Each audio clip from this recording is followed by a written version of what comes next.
안녕하십니까. 좋은 아침입니다. 통신 확인하면서 시작하도록 하겠습니다. 잘 들리시고 잘 보이시나요? 네, 감사합니다.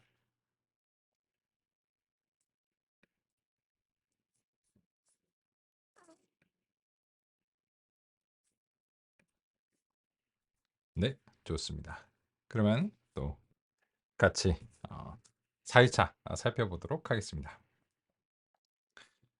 어제는 우리 많은 이야기 했죠. 많은 이야기 이제 했다고 이제 생각합니다. 어제는 이제 알고리즘으로서는 선형 모형이 소개가 이제 시작이 이제 됐죠. 선형 모형의 이제 내용을 이제 자세하게 이제 살펴보고 했는데, 그럼 이제 선형 모형만 한 거냐? 그런 거는 이제 아니죠.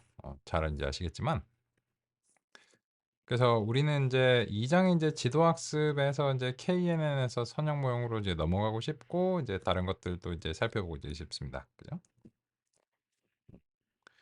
그런데 이제 여기서 그 우리 이제 비지도 학습과 데이터 전처리에서 이제 스케일 조정을 이제 어떻게 하는가, 그런 점과 이제 관련해서 이제 살펴봤고, 또 이제 어 모델 평가 이제 성능 향상에서 이제 그리드 설치, 이런 부분도 이제 살펴봤고요. 그리고 이제 전처리가 종종 있어야 되니까 그런 경우에 이제 우리 효율성을 위해서 파이프라인이라고 하는 이런 API를 이제 도입을 해서 이제 효과적으로 코드를 작성할 수 있도록 이제 했습니다. 그죠? 그리고 이제 그 어제 같은 경우에는 우리 이제 제일 이제 상단을 이제 보면 그 모형 평가라고 하는 유틸리티 함수를 이제 만들어서 이제 이런 코드를 계속 반복적으로 작성하지 않도록 하고, 또 이제 경우에 따라서 이 트레인 테스트 스플릿을 우리가 이제 직접 해야 되는 경우도 가끔 있었잖아요. 뭐 시각화 등등의 이유로 인해서요. 그래서 이제 훈련과 시험 데이터를 우리가 직접 쪼개서 제공하겠다. 이런 경우에는 다음과 같이 이렇게 수행할 수 있다라고 하는 사실을 알았습니다. 그래서 오늘의 시작은 이제 어제와 이제 동일하게 이제 시작이 이제 되면 될 것 같습니다. 그래서 이제 그 새로운 4일차 노트북을 생성해 보도록 하겠습니다. iPyMB 이제 4일차 노트북 이제 생성하고요. 그러면 그 어제 작성하셨던 이제 부분 중에서 이제 모형 평가, 뭐 임포트 부분들은 다 이제 동일합니다. 그래서 그 요 트레인 테스트 스플릿 코드를 좀 이제 이렇게 이제 원하시면 이제 순서를 이제 바꾸는 게 이제 가능하고요. 순서를 바꾸고 싶은데 잘라내서 옮겨야 되나? 잘라내서 여기다가 이제 붙여 넣겠습니다.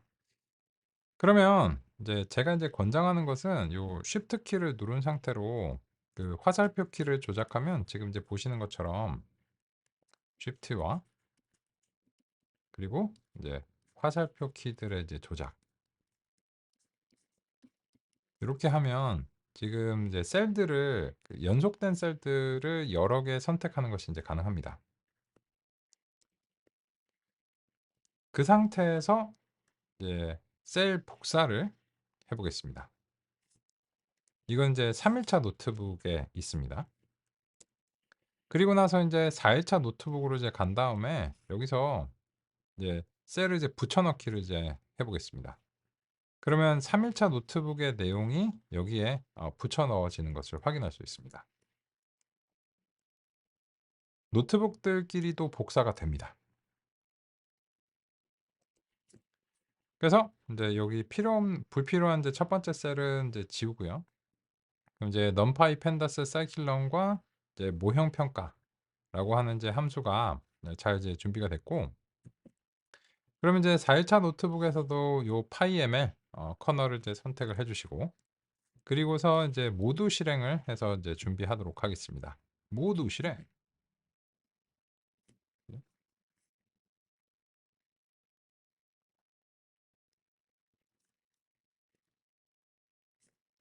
처음에 이제 임포트를 할 때마다 쪼끔씩 인제 그 시간이 소요가 되는 경우가 있는데요. 그다음에는 이제 뭐 모형 평가 이런 것들은 이제 시간이 이제 거의 안 걸릴 겁니다. 다음과 같이 됐고요. 그러면 이제 4일차 노트북이 이제 어제와 어제 이제 우리가 잘 사용하던 그런 도구들로 준비가 잘 된 것을 이제 확인할 수 있습니다. 4일차 노트북이 지금 이제 제시 드린 것처럼 잘 준비가 되셨다라고 하면 엄지척으로 확인하면서 가보도록 하겠습니다. 그리고 이제 이 모형 평가 같은 경우에는 수정 사항이 지금으로서는 없습니다. 뭐 앞으로 이제 거의 없을 것 같고요. 그래서 이제 이거는 그냥 잘 준비가 되셨으면 좀 번잡하니까 이 전체 셀을 이렇게 좀 접어 두시는 것을 권장합니다. 이 내용을 이제 보고 싶을 때는 이제 언제든지 다시 이제 펼쳐서 볼 수 있는데 이게 좀 이제 번잡스러우니까 아니면 이제 얘를 접어 두시거나 그죠? 이게 이제 전체 다 접어 버리면 이게 뭔 셀인지 모르니까 그래서 인제 이 정의 자체를 우리가 뭐 수정하거나 참조를 할 때가 아니라면 그냥 요렇게 인제 그 여기서 접어 두시거나 아니면 인제 여기서 접어 두시거나. 이거는 인제 비주얼 스튜디오 코드와 인제 주피터에서 이제 제공하는 인제 기능들이죠. 그래서 요 그 단위별로 그 블록 단위별로 이렇게 인제 접어 두는 게 가능합니다. 그래서 인제 지금으로서는 함수의 정의를 수정하거나 평가할 게 아니라면 이렇게 이제 접어 두시는 걸 이제 권장합니다. 물론 안 하셔도 됩니다. 나는 뭐 그냥 잘 봐도 된다. 이러면 이제 당연히 안 하셔도 되고요. 좋습니다. 자, 준비가 되시면 엄지척, 엄지척, 엄지척.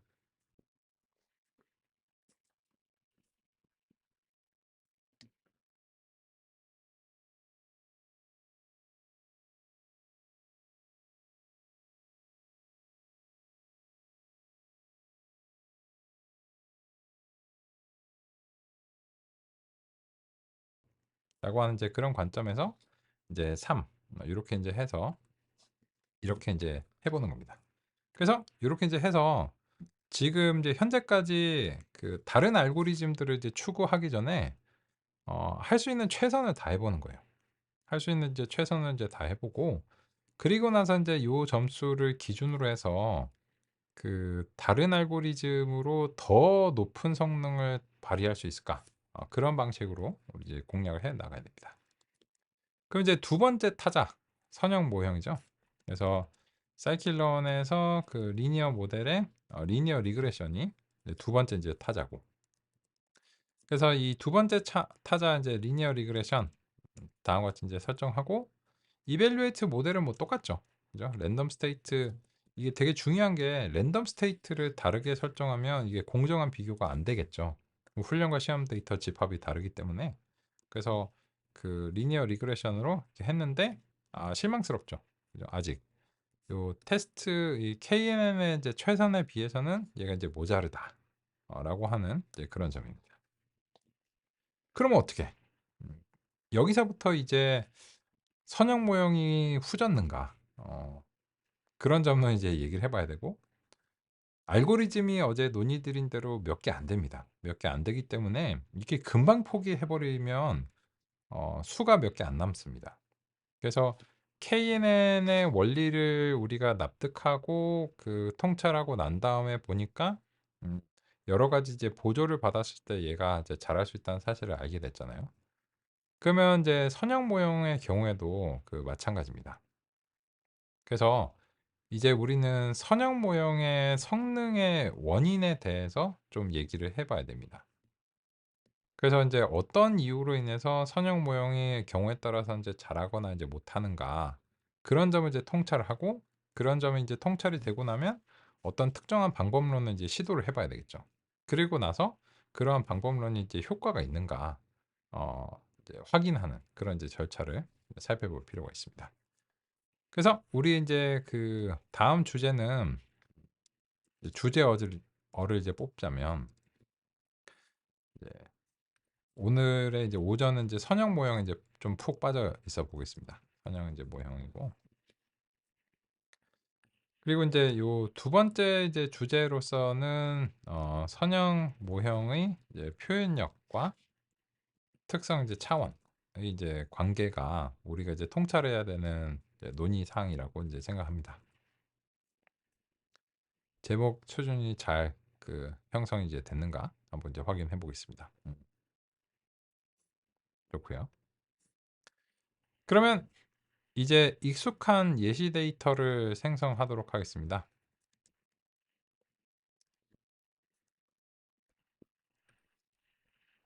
린스페이스 그 항등함수 만드는 거 있잖아요. 맨날 하는 거.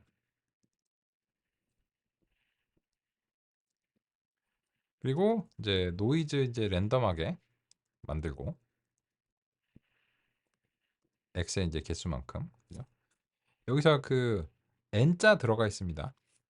요 점 랜드랑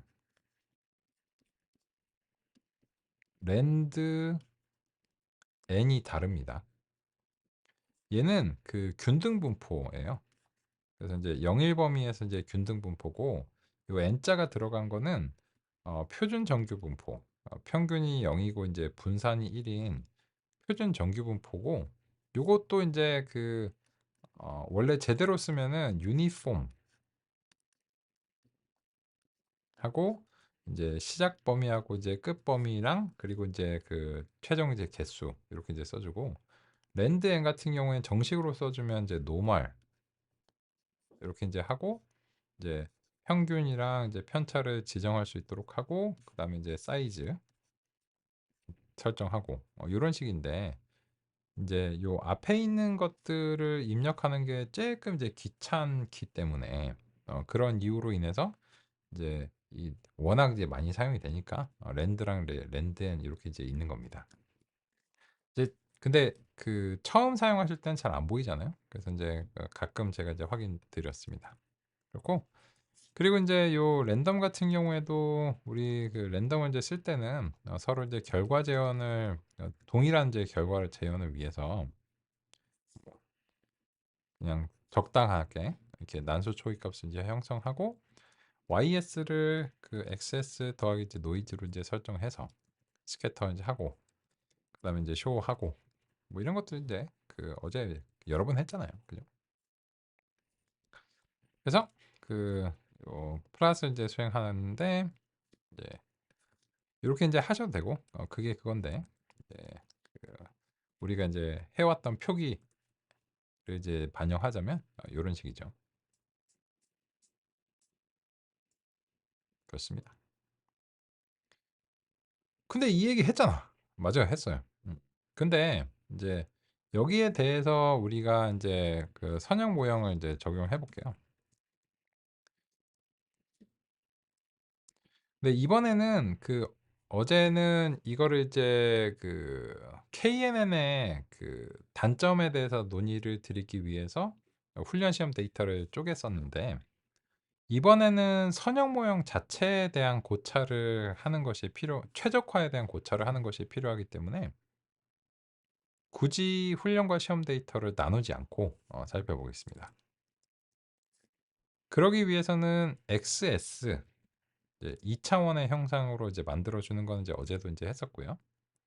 그리고 리니어 리그레션을 이제 통해서 바로 이제 fit을 수행을 해버리고 지금은 일반화 성능에 대해서 고민을 하는 시점이 아니기 때문에 훈련 시험 데이터를 나누지 않을 것이고 그래서 훈련 시험 데이터를 나누지 않도록 하기 위해서 그냥 우리가 오랜만에 수동으로 fit을 이렇게 호출하겠습니다. 그러면 이제 리니어 리그레션 이제 핏이 됐을 것이고 그러면 이제 PLT 플러스에서 리니어 리그레션에 대해서 다음과 같이 이제 호출을 해주면 됩니다. 그러면 뭐 아니나 다를까 이 이상적이 우리 마음속에 이상적인 추세선인 붉은색 이제 점선에 거의 이제 겹쳐지는 듯한 그런 방식으로 형성이 되는 걸 확인할 수 있습니다. 그러면 이제 여기에 대해서 우리가 스코어를 그 내본다고 이제 해도요.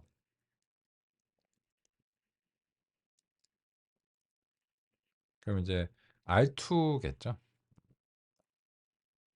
R2 지표는 다음과 같이 이제 그 결정 계수라고 이제 불리는 거고 사이클런에서는 요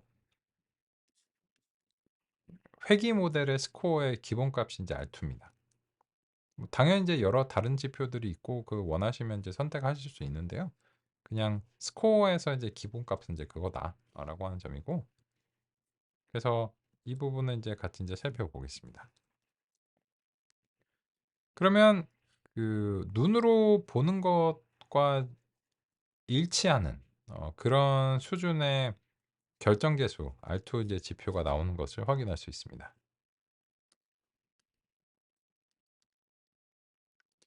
R2는 최대값이 1.0이죠. 그렇기 때문에 0.97이면은 1.0에 대단히 이제 가까운 편입니다. 이거는 노이즈가 있는 거 치고는 굉장히 이제 높은 수치라고 이제 생각합니다. 그래서 최적화가 이 핏이 상당히 잘 수행이 됐다라고 하는 점으로 시작을 이제 해보겠습니다. 이거는 이제 좋은 경우죠. 선형 회귀가 그 진정한 그 출력이 있는데, 그 진정한 출력에 대해서 이상적인 모형을 Y0라고 하고, 거기에 어느 정도의 노이즈는 우리가 이제 허용을 해주겠다라고 했는데, 지금 이상적인 모형에 대해서 우리의 이제 선형 회귀로 형성된 모형이 이제 거의 근사하다.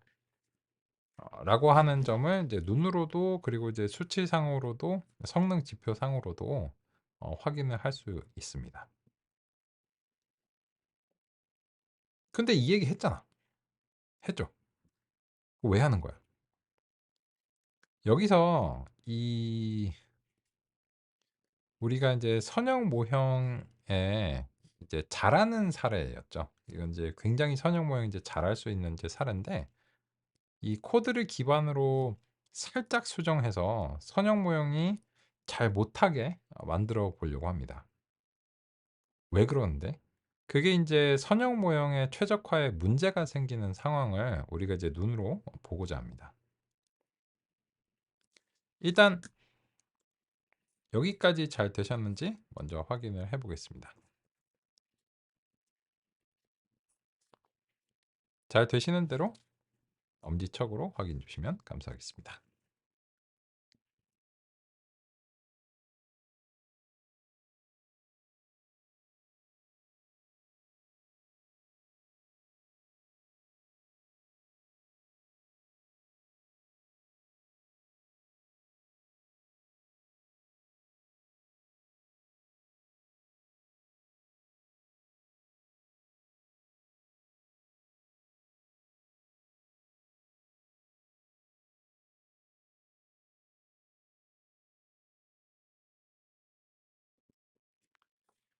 오케이. 그러면 같이 인제 살펴보겠습니다. 잘했죠? 잘했는데 여기서 살짝 수정해 볼게요. 이 XS를 제곱을 해 보겠습니다. 딱 요것만 이제 수정해 볼게요. 음. 그리고 나서 다시 한번 실행을 이제 해 보겠습니다. 딱 제곱만 하면 이 R2 점수가 빵점 나옵니다. 정말 딱 빵점이에요.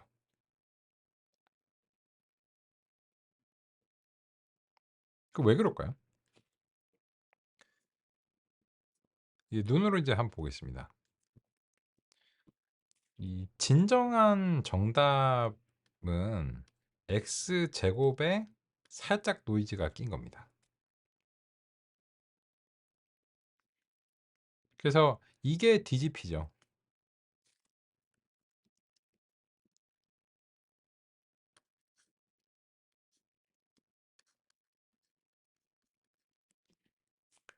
우리가 만든 거니까, 그리고 유산함수 알고리즘으로 형성했으니까 이 DGP를 확실하게 알고 있습니다. 이런 경우는 머신러닝을 할 필요가 없죠, 사실은.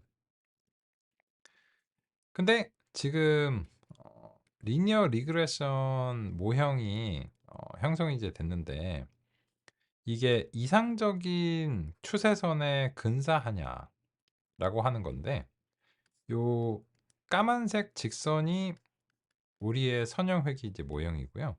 그리고 여전히 이 이상적인 모형의 추세선이 다음과 같은 붉은색 점선입니다.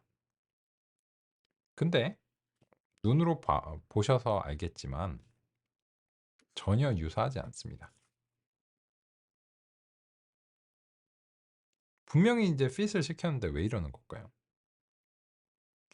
그거는 우리의 이제 선형 모형이 왜 이렇게 될 수밖에 없는가에 대해서 통찰할 필요가 있습니다. 우리는 x 1차원 샘플 공간에서 표현될 수 있는 1차원 데이터셋이죠. 이렇게 이제 수행했고, 그러면 어제 선형 모형의 논의에 따르면 이 가중치 벡터는 다음과 같이 이제 W1 하나 형성될 수 있습니다. 그렇다면 선형 모형은 이렇게 이제 형성이 될 것이고, 이것은 무엇이냐? 이거는 이제 직선이죠. 그러면 현재 주어진 데이터에 대해서 할 수 있는 최선은 이 선형 회귀 알고리즘은 직선 중에서 무한히 많은 직선이 가능하죠. 직선이 이제 무한히 많이 가능한데, 한계점은 그 무한히 많은 직선이 가능하지만 직선밖에 그릴 수 없다는 게 한계점입니다. 이거는 그래서 용어를 좀 도입을 하고 싶습니다.